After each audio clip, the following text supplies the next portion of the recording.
Okay, what did you see? What did you see in that video? First of all, what goals did you see that the child set for himself?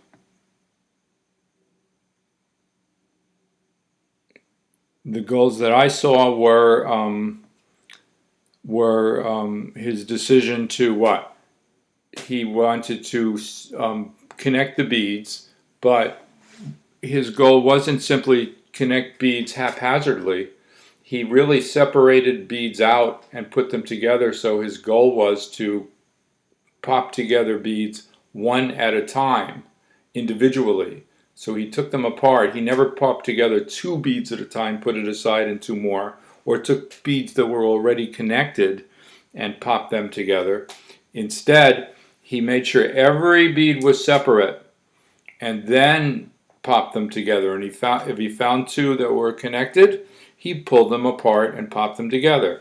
Recognize again that this child has Down syndrome and he's delayed developmentally, but I'm using him as an illustration of typical development in the process that affects, that takes place in typically developing children and adults and everybody, and that is constructivism, or the equilibration process, whereby individuals set goals for themselves spontaneously. That's what that child did. And then he went about trying to achieve his goals. Now, did he run into problems along the way? Hopefully you recognized problems that that child experienced, because he experienced a number of problems.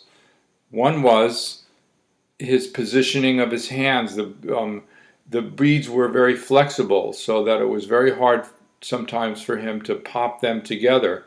That's because his hand was placed on beads at a distance apart that made the popping, the connecting, a challenge. So what did he do? Did he try to solve his problem? Yes, he consistently adjusted his hand position on the beads. So he made that adjustment. He noticed the problem and made the adjustment. Another most interesting problem that he experienced was what? It was the connection of the nipple. Each bead had a nipple and a receptacle in it, did it not? A nipple and a receptacle. Well, he was going along very comfortably initially, but then what happened? Yes, he flipped a bead over and aligned a receptacle with a receptacle.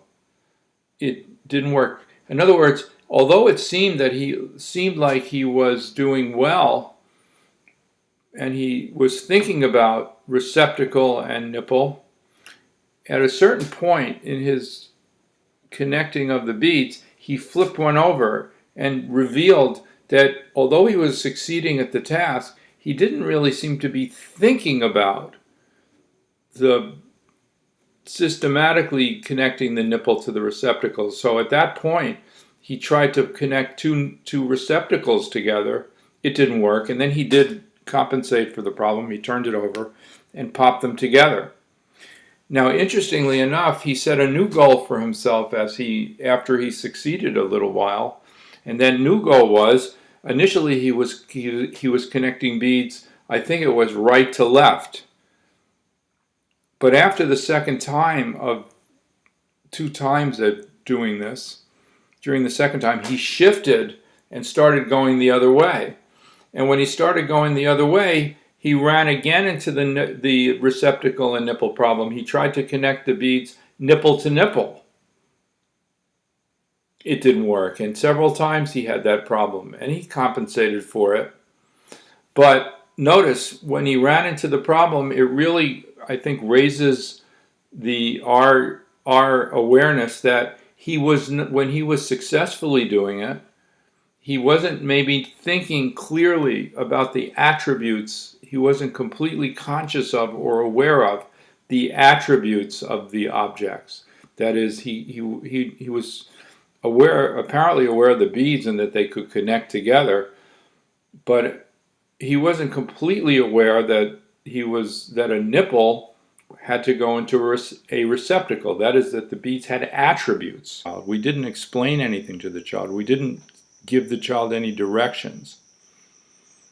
There was no speaking to the child related to the problem solving. Was there any information available to that child that could help that child learn about, say, the attributes of the objects that they were manipulating, that would help the child become aware of something that he may have been overlooking even as he was performing the task? It is often possible to perform a task but overlook how you ultimately are achieving the task, not be aware of exactly what you're doing. Was there any information available? The answer is yes, there was lots of information available to the child physically, physical information that was available to his senses. Now, what are the senses? What kinds of information were available to the child's senses?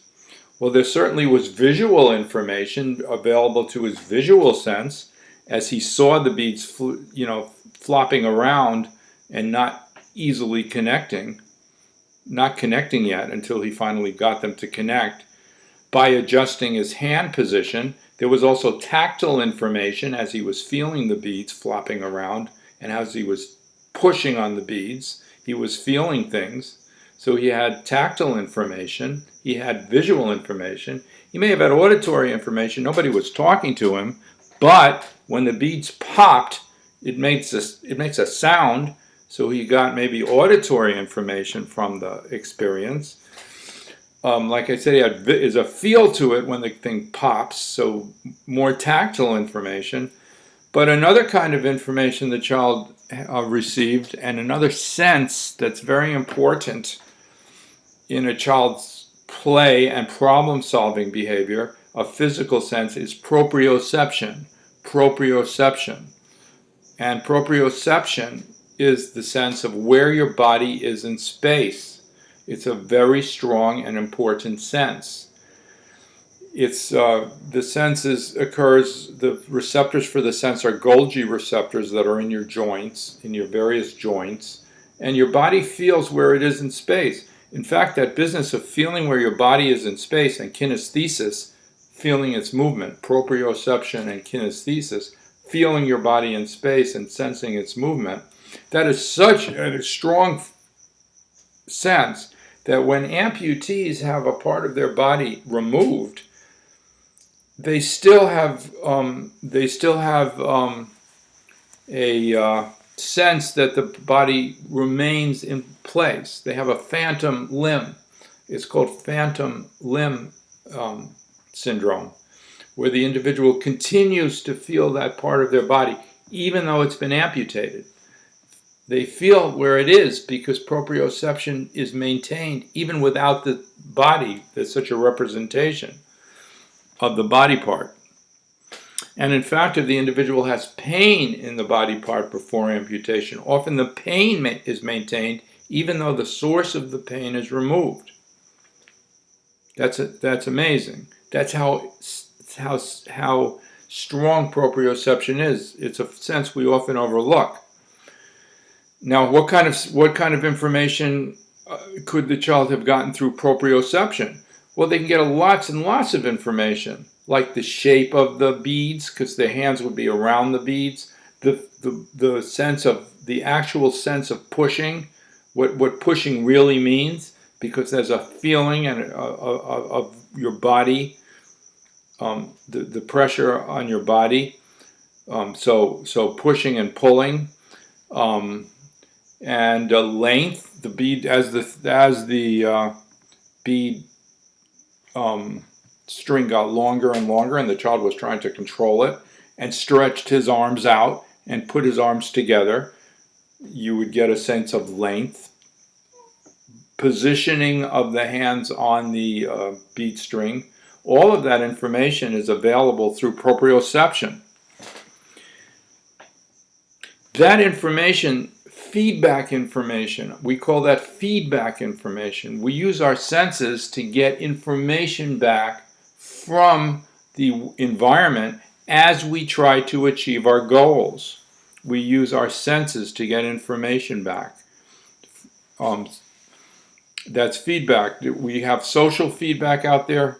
Social feedback, it's what I'm missing when I do these video lectures. I don't see you there watching me, so I can't tell the information I'm getting back from you.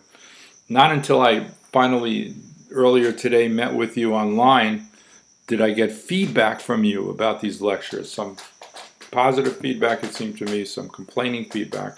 I got information about what's working and what's not working, given my goal of teaching you some of this material.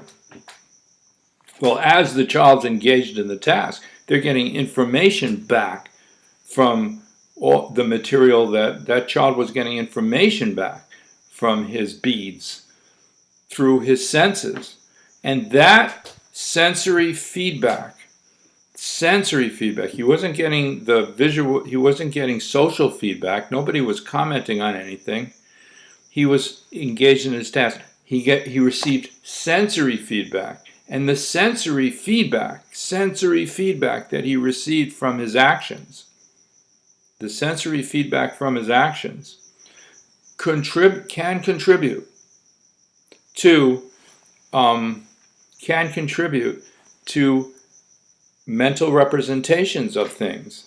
In fact, constructive equilibration theory says, that is the constructivist position, is that content of mind is supported by consciousness, awareness of things in the world and how we think about them, is a consequence, is supported by, derives from, is caused by, derives from the feedback information we get as we engage in problem-solving tasks. And most importantly, physical problem-solving tasks first. That's what young children do. They don't do symbolic problem-solving tasks, verbal problem-solving tasks. They don't learn initially develop their ideas about the world from explanations and procedures presented by others from a constructivist point of view. Instead, the world gets internalized because their senses are acting on the world. As they're trying to achieve goals,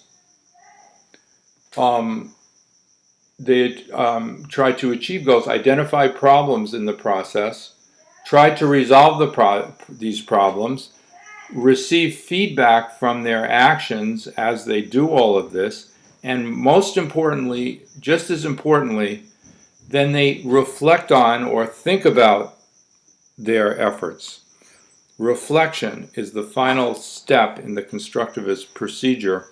Kids reflect or need to think about what they're doing, and by reflecting on what they're doing, information moves from the sensory motor level, which is the physical information, to the conscious level, where kids develop mental representations and make these relations that we and become aware of. They discover these relationships allow them to discover these categories of ideas such as existence of objects, attribution, action, locative action, etc. It's through the feedback from their actions support the development of and the discovery really of these relationships.